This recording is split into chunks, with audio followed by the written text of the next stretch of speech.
Здравейте! Днес добре дошли отново в моят канал. Днес искам да си поговорим за първата библиотека на малкото бебе и малкото дете. Сигурно ще кажете библиотека, нали, каква библиотека за малкото дете, но според мен и от опита ми, знаете, аз забравих да кажа, за който за първи път в моят канал, аз съм Теодора, майка съм на 4 деца и работя основно с новородени малки бебета, затова направих този канал с абсолютно безплатни видеа, които смятам, че ще са полезни на всички нови майки, а пък и може би и другите биха намерили нещо полезно. Така че споделям моят опит от моите деца и също от бебетата, с които работя.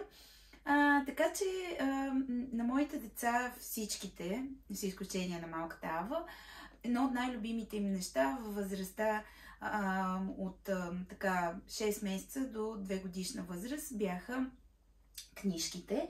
И винаги сме имали много хубава детска библиотека.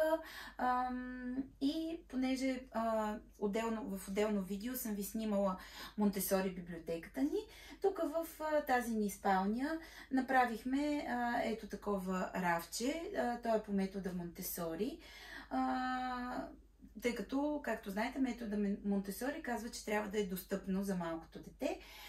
Другата ми малка дъщеря е на 2 години и половина, така че тя живо се интересува от всякакви книжки. Обикновено сяда тук на този футиойл и взима си книжка сама и започва да си я разлиства, да си говори, да си съчинява някакви неща. Така че първо ще започна с нейните книжки. И след това ще ви покажа подходящите книжки пък за малко бебе. Започвам с една поредица, която открих, която се казва Стъпка по стъпка. Ето я. Те са няколко книжки. Мисля, че имаме 5. Тук има 3. Може би другите са в хола. Нищо, ще ви покажа тези трите. Както казах, това е поредица, която се казва Стъпка по стъпка. И са, само секунда да видя, полски, на издателство МАК. Тези три, които тук имаме на това равче, са Чао Чао биберонче, което ние вече отдавна махнахме биберона на година и половина. Разказвала съм ви в друго видео, но е хубаво винаги да има специално за гърнето, за отказването на памперса, пелените всъщност и започването на ползване на гърне и за съответно биберонът. Според мен задължително трябва да имате книжка, защото това показва на детето, че и другите деца са така, нали? То все пак във вас вижда вас, ако имате друго по-голямо дете, но в книжките има доста примери и те се радват, разлистват и лесно се получават нещата. Така че тази ни е по-стара, Чао Чао биберонче, и ето виждате, тя е с такива мама и Ани, тати и Спас. Нали, ето цяло семейство с история, какво се случва с биберона, с много така приятни картинки, точно за тази възраст деца, около година, година и половина. Така че това вече сме го минали като стъпка. Ето затова това издателство Стъпка по стъпка е много приятно. Ето, ние скоро, преди 4 месеца, махнахме пелените и Амели започна да ходи на гърне, а вече от 1 месец и на тоалетна с детска седалка. От началото така отказваше гърнето и тоалетната, искаше само на гърне. Може би защото гледаше в книжките. Ето тук по същият начин е обяснено за гащичките. Ние купихме за гърненцето. Ние купихме най-различни така, тя ги нарича красивите ми гащи. Мамо, дай красиви гащи. Купихме най-различни гащички с различни герои, принцеси, балеринки, животни, въобще от анимационни филмчета. И така тя започва да проявява страшно много интерес. Ето, тук гледаше книжката и казваше: аз искам да имам ето такива красиви гащи като децата, а не като на бебето ни. И всъщност малко след като Ава се роди, Ава беше на 1 месец, тя започна да ползва вече и тоалетната с седалка. Така че тази книжка ни беше много полезна и много препоръчвам това издание.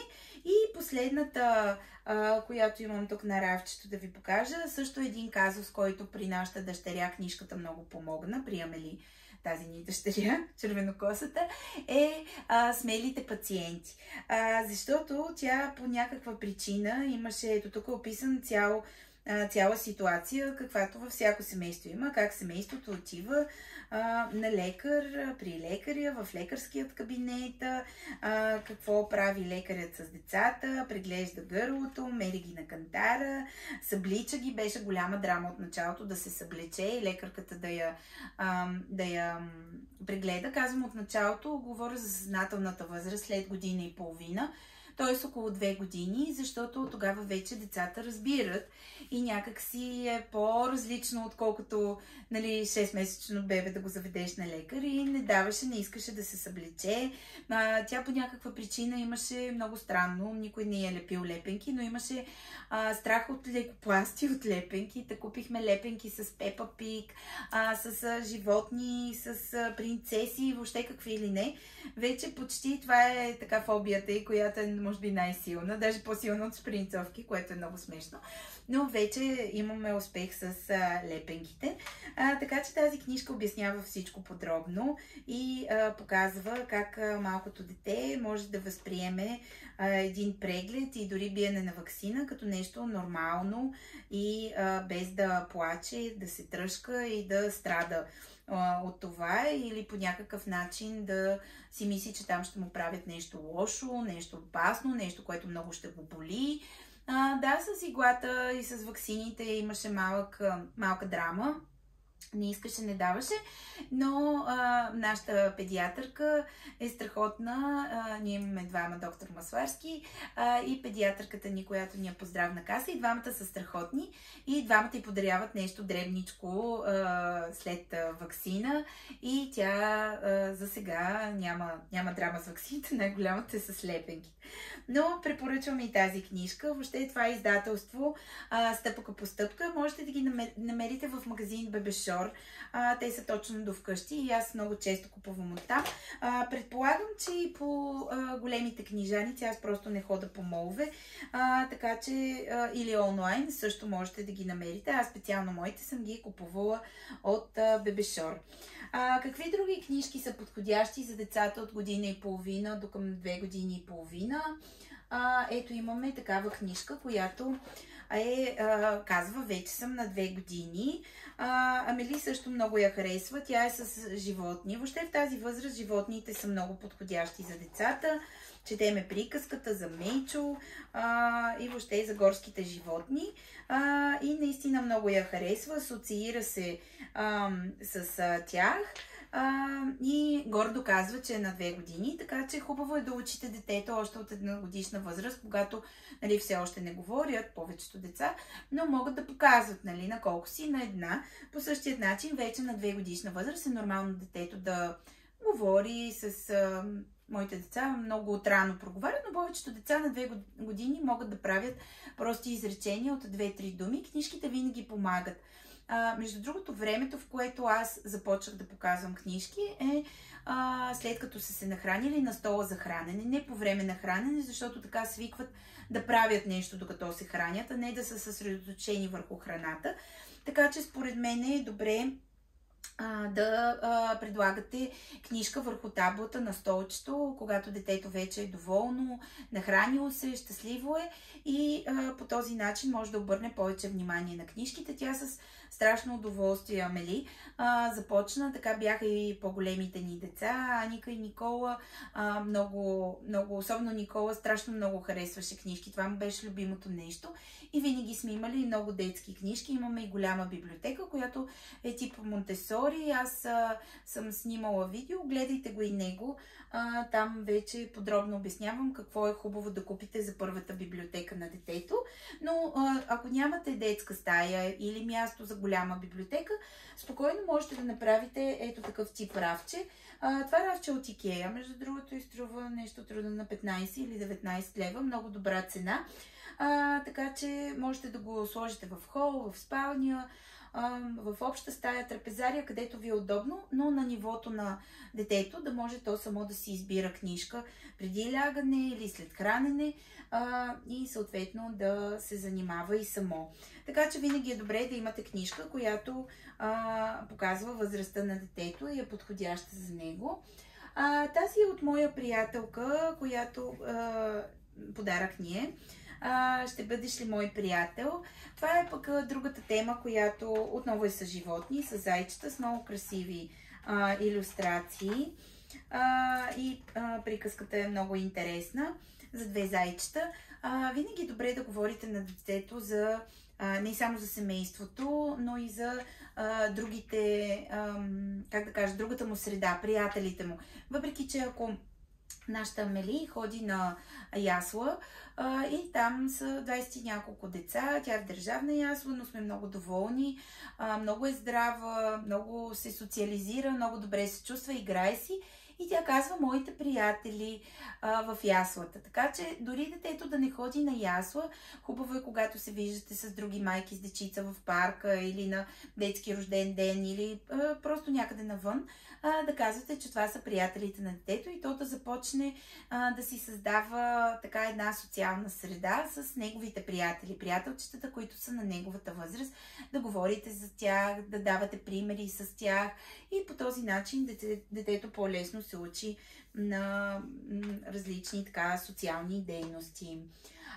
И последната книжка, освен музикалните, които искам да ви покажа, е отново една поредица. Тази тук е останала от преди, но Амели много я харесва за биберонът. Поредицата се казва Арчи и е на издателство Фют. Едни от най-любимите ми детски книжки са на издателство Фют. Аз съм ви казвала и преди. Тази специално е за, както казах, за биберонът. Те имат ето такива изтеглящи се за тази възраст картинки и ето такива различни, не знам дали се вижда, вижте, ето детенцето тук се усмихва, след това лапа биберона, котенцето, то не е детенце, така че има с капачета, има и с такива различни мърдащи се активности по книжката, което беше много интересно за Амели, защото ето така с пръстче може да си ги мърда и това в тази възраст около година и половина-две, ето с капачета. Ето тук топките вътре и въобще най-различни, нали, ето тук под килимчето какво има, биберонът, Арчи си търси биберонът. Арчи е това коте. Има цяла серия, ето дърво с биберони, защото Арчи отива да си закачва биберона на дървото, нали, за да го подари. Така че тази серия Арчи има за Арчи гърнето, Арчи биберонът и въобще най-различни варианти е много популярна и много така полезна също в тази възраст. Аз специално тази серия Арчи я бях купила от Виз Виталис. Те имат много приятна колекция от детски книжки. Не е голяма, но подходяща за тази възраст. Така че ако ви е удобно, разгледайте там. Иначе естествено във всяка голяма книжарница, Orange, Book Trading и другите, можете Хеликон, можете да разгледате тези книжки. И най-любимите, може би, книжки на Амели са на музикалните книжки. Тя, без някой да я учила, още от така доста ранна възраст, много харесваше музикални книжки. Може би е заложено, защото лелята на съпругът ми е била директор на консерваторията, музикалната и така е един от известните педагози по пиано в България. И тя започна да й купува музикални книжки. Това е първата й книжка. Препоръчвам я за малки деца. Ето, тук са различните инструменти на различните животни. Книжката се казва Концерт в гората и е моята първа книга за музиката. Ето, тя даже ни е надписана. Освен нали, историята с животните и как те правят концерт, както ви казах, отстрани има различните инструменти с една и съща песничка, но и свирена с различни инструменти, което развива детският музикален слух и на Амели специално и беше много интересна, защото може да научи кое е цигулка, кое е пиано, кое е арфа и съответно да ги различава. И ето детето като ги научи, като ги натисне, ги учи съответно. И най-накрая е целият концерт с всички инструменти, нали, когато свирят всичките животни. Ето ще ви покажа. Ето това е концерта с всички инструменти. Цигулка, и флейта, и пиано, и китара, въобще всички. Така че това е може би книжката, с която тя е прекарала най-много време и наистина страшно много я харесва, така че разгледайте дано и на вашите деца, но много препоръчвам Концерт в гората, мисля, че на Фют, да, отново на издателство Фют, много я харесвам. И другата такава, която по принцип се води за деца над 3 години, но ние я купихме отново на издателство Фют, е с музика на Вивалди и това е наистина, как да кажа, учи детето на класическа музика и въобще да различава класическата музика от другата музика. Тя вече не е с твърди корици, с твърди страници, с меки страници, но на всяка страница има ето такова бутонче и отзад на книжката са всичките бутончета, където детето може да слуша нали, съответната мелодия. Ето, Пролет и всичката музика е на Вивалди с кратка така история за Вивалди. И Амели беше на, може би, година и 7-8 месеца, когато я купихме и страшно много я хареса, започва да ги натиска и не можеше даже да каже Вивалди. В-то е много трудна буква в началото за децата и му казваше Бибалди, но искам книжката с Бибалди и всяка вечер заспиваше с нея. Даже тук тази страница, ето виждате, малко я е смачкала, но понеже тук най-много време прекарваше в леглото и не даваше никоя друга книжка, не искаше, не даваше да я вземеме, като заспиваше и заспиваше буквално захупена с книжката, така че тази страница малко сме я смачкали, но пък няма нищо скъсано и много се радвам, че обръща такова внимание на музиката. И последната от музикалната ни серия тук. Ето виждате колко малко рафче, но колко много книжки имаме на него. 2, 3 и 3, 6 и тези малките 9. Така че това е спокойно, можете да ги сменяте на някакъв период от време, както и играчките.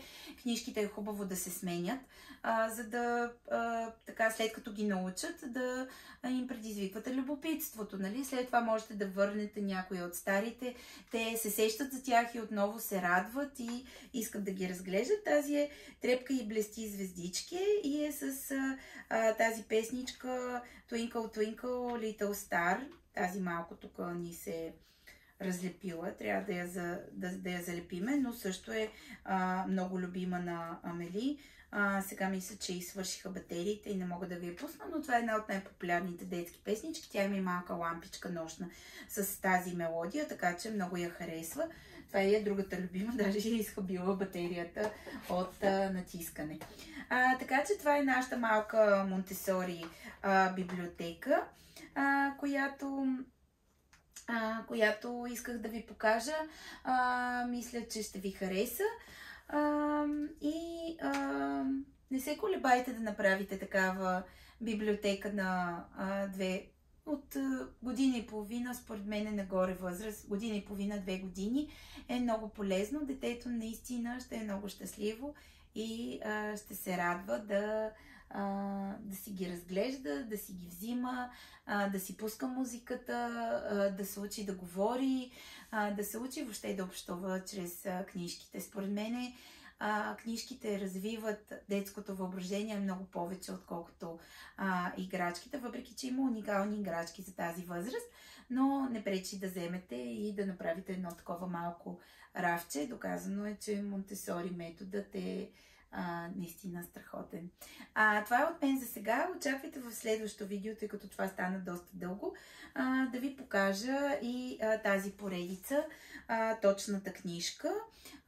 Това са пък книжките за най-малките. Те продължават до 3 годишна възраст, но има и за възрастта 0-3. Ще ви ги покажа подробно и мисля, че така доста ще са ви полезни, защото и за малките бебета вече има книжки, които ги развиват и спомагат както зрението им, възприятията им, докосването и дори картинките, нали, да могат да свикнат с книжките. Така че това е от мен за сега. Ако смятате, че това видео би ви било полезно, разгледайте моят канал и се абонирайте за него, така всеки път ще виждате, когато кача ново видео. Качвам обикновено всяка седмица по 1 или 2 видеа, както и кратки видеа с видеоуроци за малките бебета. Аз съм Теди, беше ми приятно и чао! До скоро, ще се видим в следващото ми видео.